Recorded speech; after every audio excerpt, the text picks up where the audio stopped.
बोले गजानन गणपति महाराज की जय। आप सभी धर्म प्रेमी बंधुओं को श्री हरतालिका तीजा व्रत की हार्दिक शुभकामनाएं। कथा प्रारंभ करें।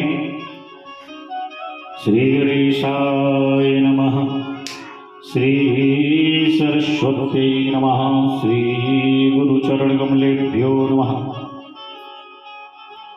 एक समय पार्वती जी ने शंकर जी से हाथ जोड़कर के प्रश्न किया, हे महादेव, मेरे बड़े सौभाग्य जो मैंने आप जैसे अर्धनारीश्वर पति का वर्ण किया।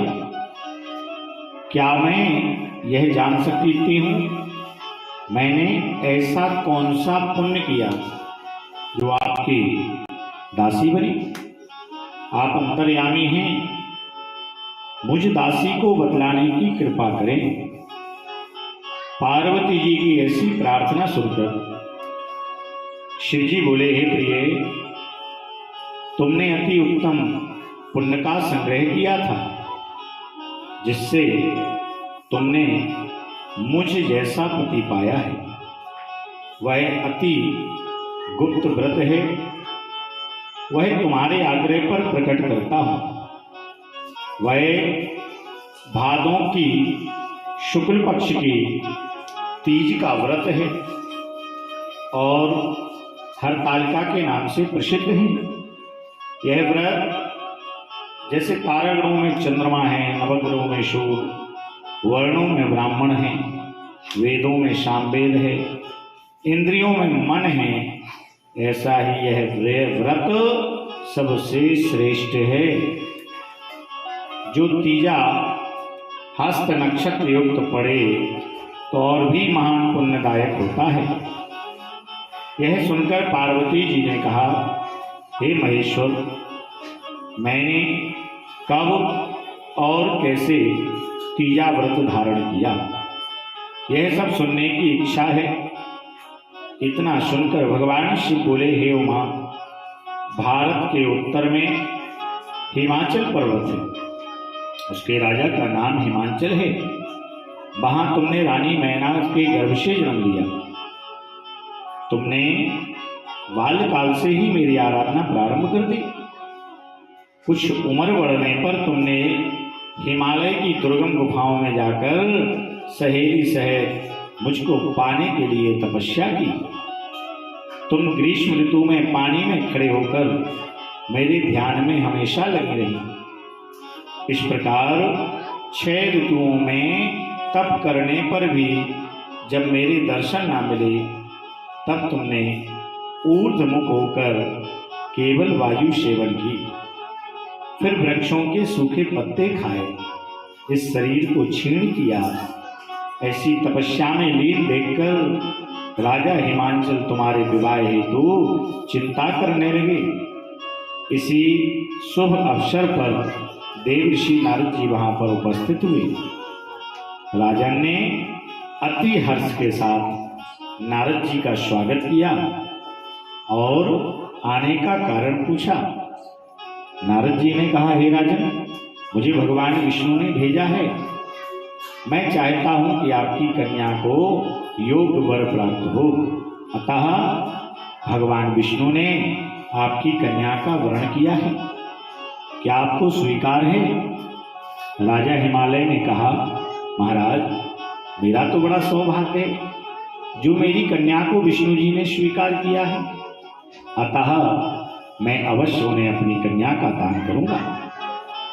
यह निश्चित हो जाने पर नारद जी ने बैकुंठ जाकर भगवान विष्णु से पार्वती के विवाह के लिए कहा।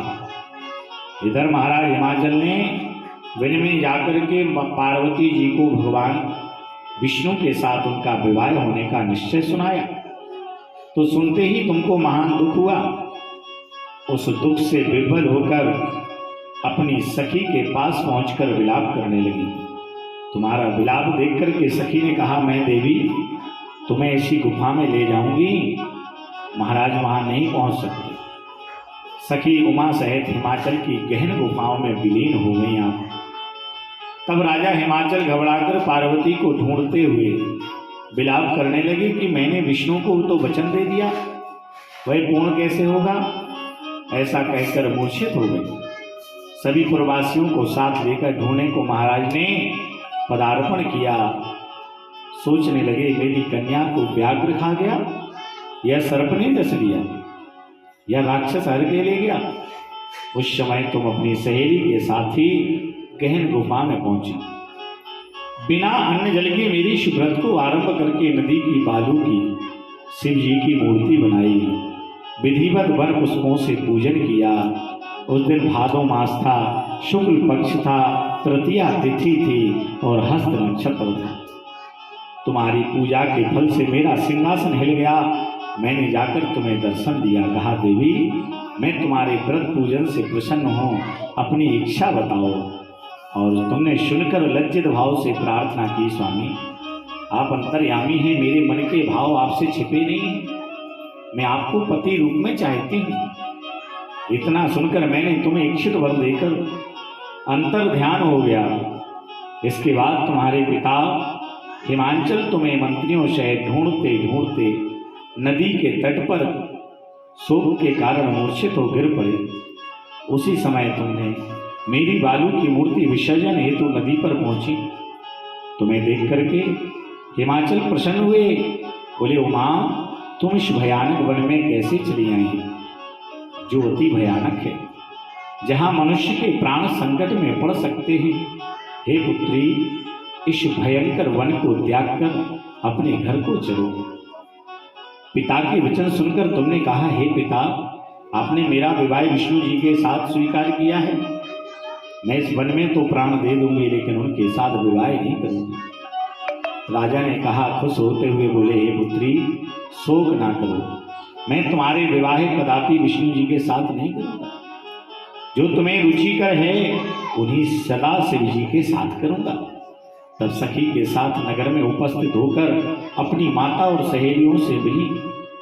कुछ समय बाद शुभ मुहूर्त में विवाह वेद विधि के साथ महाराज हिमाचल रानी मैना ने मेरे साथ करके पुण्य प्राप्त किया। सौभाग्यशाली सहेली ने तुमको हरण करके हिमालय की गुफा में रखा, मेरा तीजा व्रत किया, इसी से इस व्रत का नाम हरितालिका पड़ा। यह व्रत सब व्रतों का शिरोमणि हुआ। इस प्रकार कथा सुनकर माता पार्वती जी ने कहा, हे प्रभु आपने मिलने की कथा तो सुनाई, प्रसन्न किया, व्रत करने की विधि और उसका फल नहीं बताया, सो कृपा कर बताइए और पुण्य फल क्या प्राप्त होता है वह भी बताएं। इतना सुनकर शंकर जी ने कहा, हे प्रिय मैं इसका फल सुना रहा हूँ। यह व्रत सौभाग्यवती नारी पति चाहने वाली कन्याओं को करना चाहिए। यह व्रत भाद्रपद शुक्ला द्वितीया की शाम को तीजा का व्रत धारण करें। यह व्रत निराहार होकर करना चाहिए। भगवान शिव पार्वती की सोने की प्रतिमा केले के खम्भे पुष्प आदि से सुशोभित मंडप में स्थापित करके रेशमी वस्त्र के चंदोवे तान कर वंदनवार लगाकर भगवान शिव की बालू की प्रतिमा स्थापित कर पूजन करना चाहिए। रात्रि जागरण करना चाहिए। भगवान शिव जी को सामग्री समर्पण करके ब्राह्मणों को द्रव्य अन्न वस्त्र पात्र आदि श्रद्धा युक्त देह होकर देना चाहिए। शिव जी के प्रति कोई भी वस्तु अर्पण करें, ओम नमः शिवाय कहकर अर्पण करें। प्रार्थना करते समय अपनी मनोकामना भगवान से कहें, प्रणाम करें। प्रार्थना के बाद दोनों हाथों में पुष्प लेकर के पुष्पांजलि अर्पण करें। चतुर्थी को शिवलिंग को किसी नदी तालाब में विसर्जन करें। 3 ब्राह्मणों को भोजन करा दक्षिणा देवें। इस प्रकार व्रत पूर्ण करने से स्त्री सौभाग्यवती होती है। इस पुत्र पौत्रों से सुखी होकर जीवन व्यतीत करती है। कन्या व्रत करे तो उसे कुलीन धनवान वर प्राप्त का सौभाग्य प्राप्त होता है। हे देवी, जो सौभाग्यवती स्त्री व्रत को धारण नहीं करते वह बार बार वैधव्य पुत्र शोक को प्राप्त होती है। जो स्त्री तीज के दिन व्रत रहकर चोरी से अन्न खाती हैं वह सूकरी का जन्म पाती हैं। जो फल खाती हैं, जो जल पीती हैं वह जोग का जन्म प्राप्त करती हैं। जो दूध पीती हैं वह शर्पणी का जन्म प्राप्त करती हैं। जो मांस खाती हैं वह बागनी होती हैं, जो स्त्री उस दिन सोती हैं, दिन में सोती हैं, वह अजगर की योनि प्राप्त करती है।